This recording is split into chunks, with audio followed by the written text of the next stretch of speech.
Praise the Lord. Let us give clap of praise sa ating Panginoon Diyos. Praise God. Ating po ba naramdaman yung taas ng Holy Spirit? Amen. Praise God.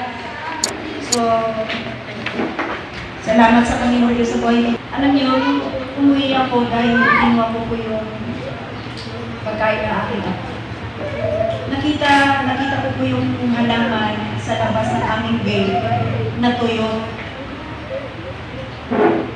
Tuyo siya. At mamamatay na siya.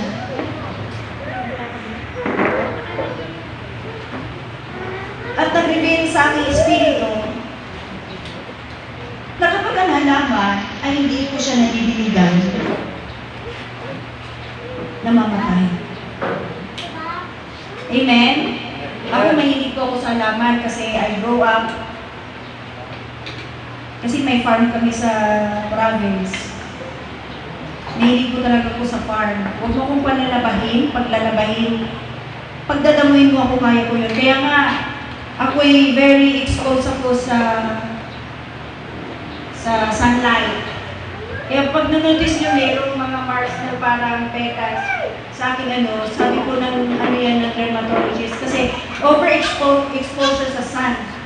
Kung alam ko lang po masisira yung aking kagandahan, hindi na ako nag-expose. Pero wala tayong magawa. Anyway, pag namatay tayo, ating katawang lupa ay 6 feet below the ground po yan. Amen? Hindi na po mahalaga gano'ng kaganda yung ka-sexy, gano'ng kakinis. Hindi po tinitingnan ng Diyos, hindi po nakatingin ng Diyos sa ating outward looks. Amen po ba? Hindi po nakatingin ng Diyos kahit Miss Universe ka pa. Kahit ikaw pa, Mr. Pogi ng Pilipinas, hindi po tinitingnan ng Diyos. Kahit po ano pa ang mga na-achieve natin, mga hours patungkol po sa beauty. Amen? Hindi po tinitingnan ng Diyos yan at wala po sa Diyos yan. Amen po ba? Ang tinitingnan po ng Diyos yung ating puso. Yung kalagayan ng ating puso ngayon. Hindi po noon, kasi laging nakatingin ang Diyos sa present at saka sa mga darating na panahon. Amen po ba? Ang tinitingnan niya, still ba ang puso mo ay maayos pa rin sa Lord? At balik tayo dun sa laman. Sabi ko, oo nga pala. Doon sa loob ng aming gate, nadidiligan ko siya malagi. Itong nasa labas ng gate, kaya mahirap talaga pag nasa labas Nanawa niyo po yung sinasabi ko? Nalingaga po yun, pero may kwentong aral. Amen? Spiritual na. Mahirap talaga sa labas. Kasi, nasa labas ng gate yung halaman, so hindi ko siya napapansin, hindi ko siya nakikita. Ganon din po ang Kristiyano kapag nasa labas ka sa presensya ng Diyos. Hello? Hindi, basic po yun. Kapag nasa labas po tayo ng kapangyarihan ng Diyos, wala po tayo sa presensya ng Diyos. Nandito lang yan. Lagi kong in-explain sa inyo. Lumabas ka, wala ka sa proteksyon ng Diyos. Paglabas mo, ano mangyari sa'yo? Wala ka na sa proteksyon. Pagpepiestahan ka ng mga demonyo. Lahat ng kasalanan ipapagawa ni Satanas sa'yo. Pagkatapos mong gawin ang lahat ng kasalanan, kukondinahin ka niya ngayon na hindi ka na karapat-dapat. Hello? Huwag ka nang sumamba, huwag ka nang mag-pray, huwag ka nang iwanan mo na ang dati mo ginagawa sa Panginoon. Kasi hindi ka na karapat-dapat. Ganyan po mandaya ang kaaway. Pero actually, dinadaya ka lang niya. Pero actually, siya yung hindi karapat-dapat. Amen? Hello? Siya yung hindi karapat-dapat. Nagdadamay lang po siya kasi malapit na po siya hatulan. Malapit na po ang hatulan.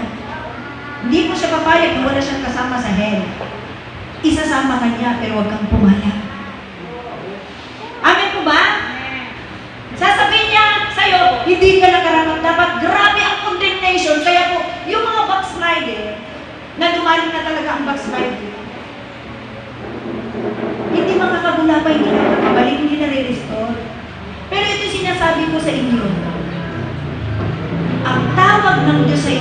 nagbabago.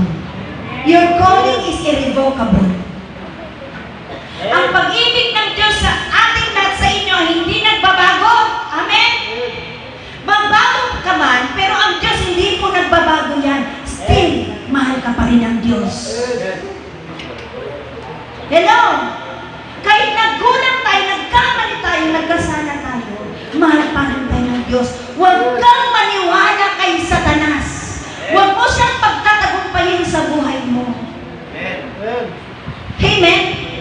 Huwag mong hayaan na matagal ka sa labas, kasi pag matagal ka sa labas, hindi ka mawawater ng salita ng Diyos. At pag hindi ka na mawawater ng salita ng Diyos, matutuyot ka. Kaya huwag mong paniwalaan si Satanas na hindi ka nakarapat-dapat. Huwag ka nang pumunta, huwag ka nang bumalik, huwag ka nang magbalik loob. Hello! Kasi gusto niya, habang buhay na sa labas ka, para matuyot ka na. Para meron na siyang hapunan. Maging hapunan ka na ng demonyo. Nakuha po ba, church? Kaya huwag tayong maniwala kay Satanas. Kailangan kahit, yes, maraming kapigatian. Yan po ba? Alam niyo po ba na, yun na po sinabi ko sa inyo, na yung pong mga salita, yung mga binhi na nalaglag sa tinikan na, may mga binhi na nalaglag sa tinikan, di ba? Yung pong mga hasik ay nagkahasik, nalaglag ang sa daan, sa kabatuhan, at tinikan, at sa mabuting lupa. Ngayon, yung nalaglag sa tinikan,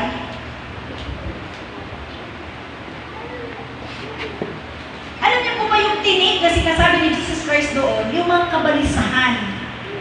Yung mga kabalisahan ng sanlibutan ito. Pero yung mga kabalisahan ng sanlibutan ito, sinabi na po ni Jesus yan na huwag kang mabalisa. Ang titigas ng ating mga ulo. Ang sabi ng Panginoon, huwag kayong mabalisa. Pag sinabi niya ni Jesus, huwag kang mabalisa, nakalan mo yun, huwag kang mabalisa. O Lord, may problema ako, may bigat ako sa loob at labas ng tanong, sa pag-aaral, sa likod, sa trabaho, sa pangarap ko, marami akong kabalisan. O Panginoon, sinabi mo, marami akong pangailangan, sinabi mo Panginoon, huwag akong mabalisa. O sige, huwag akong mabalisa. Amen? Habang hindi ka nababalisa, patuloy ka sa Panginoon. Patuloy ka naglilingkod, patuloy ka sumasamba, patuloy ka po nagbabasa ng Biblia, nananalangin, patuloy kang gumagawa ng mabuti, ilagay mo yung sarili mo, huwag ka nang mabalisa. Eh di payapa. Kasi yung pakikinig mo sa Diyos, yun ang kailangan niya. Ayaw ng Diyos na nagsasalita siya na hindi ka nakikinig. Kasi pag nagsasalita siya, para sa ikabubuti mo yun.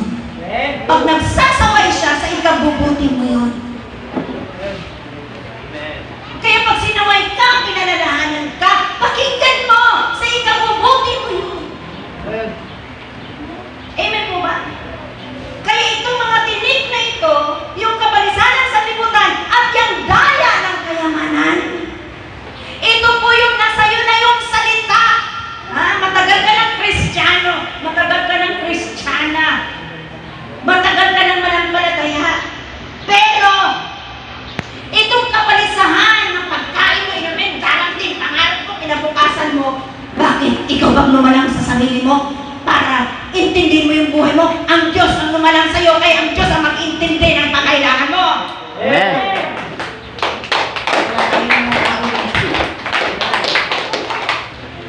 Amen? Ngayon, yung kabalisanan sa libutan, isa po itong sumasakal. Sinasakal niya ang salita na nasa iyo. Sino nakaranas na sinasakal? Masarap bang masakal? Yung salita na nasa iyo, yung mga kabalisahan ng sanlibutan ito, patungkol sa mga inaalala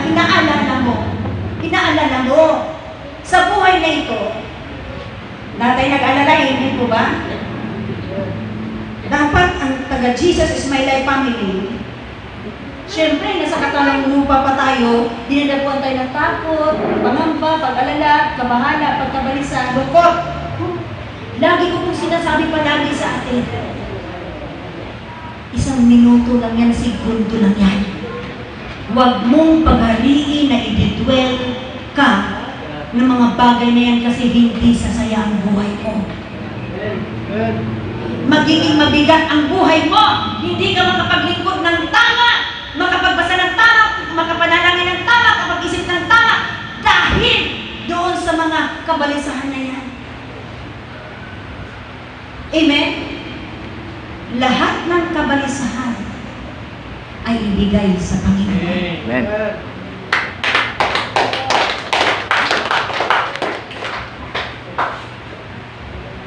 Ibinigay ko na po eh. Na-pray na nga po ako eh.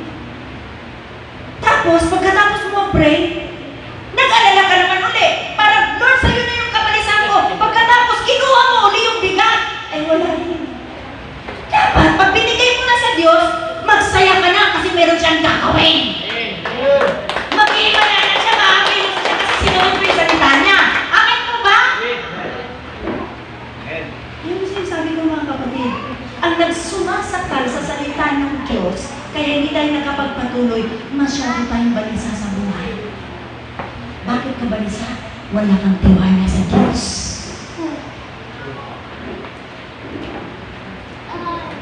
Nanaw ba natin? Nababalisa ka sa pamilya mo, sa mga anak mo, sa asawa mo? Nababalisa ka. Ako? Kung tinamaan ako ng balisahan, ako nag-iisa lang. Sa church na ito. Salamat sa Diyos, isinama yung apo ko. Pikitin mo, kaliwat kanan, nasaan? Nasaan sila? Di ba nag-iisa na ako? Maganda kasi yung nasasanay na mag-isa. Pag nag-iisa ka, na-prove mo na talagang malakas ka, nakapagpatuloy ka sa Panginoon. Pag nasusubukan mo yung sarili mo, nag-iisa ka, pero malakas ka pa rin sa Panginoon, tunay nga malakas ka. Hindi ka nakasalalay, wala akong ganito, wala akong kasama, wala akong gamayon, ano na edad ko, wala pa rin akong asawa. Pag ganito, naglingkod naman ako sa iyo. Panginoon, bakit? Ilang taon ko na pinag-pray. Panginoon Diyos, ilang taon na. Nag-pray mo para magkaroon ng asawa. Tapos sa kakahanap ng asawa na backslide. Yan ang nakakalungkot niyan. Imbis na ibibigay na ng Lord sa'yo, na backslide ka pa, imbis malapit na. Malapit na sana na backslide ka. Kaya tuloy-tuloyan ang kamanhin-buhay mo.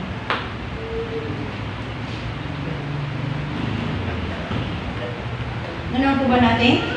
Mga kapatid ko? Kung sino man po naghihintay sa Panginoon, ay mapapanibagong lakas. Habang naghihintay ka sa Panginoon, bibigyan ka ng lakas at hindi ka magkakamali. Amin po ba? Naman po ba natin? Amen.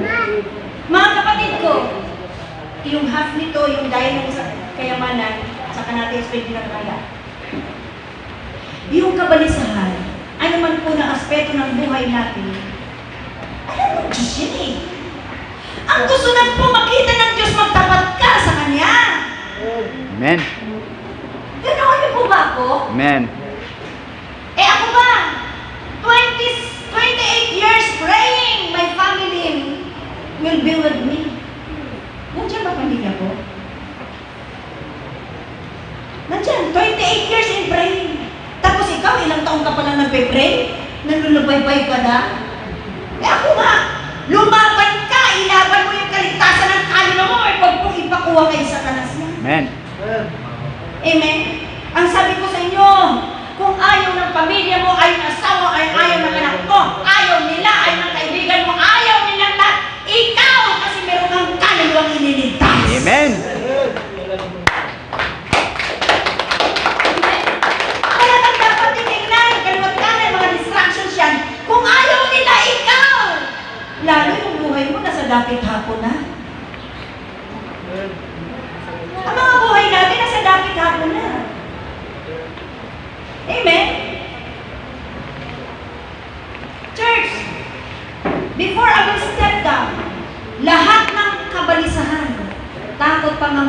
mag-alala na yun yung sumasakal sa salitang nalaman mo na nasa puso mo na pinapatay niya.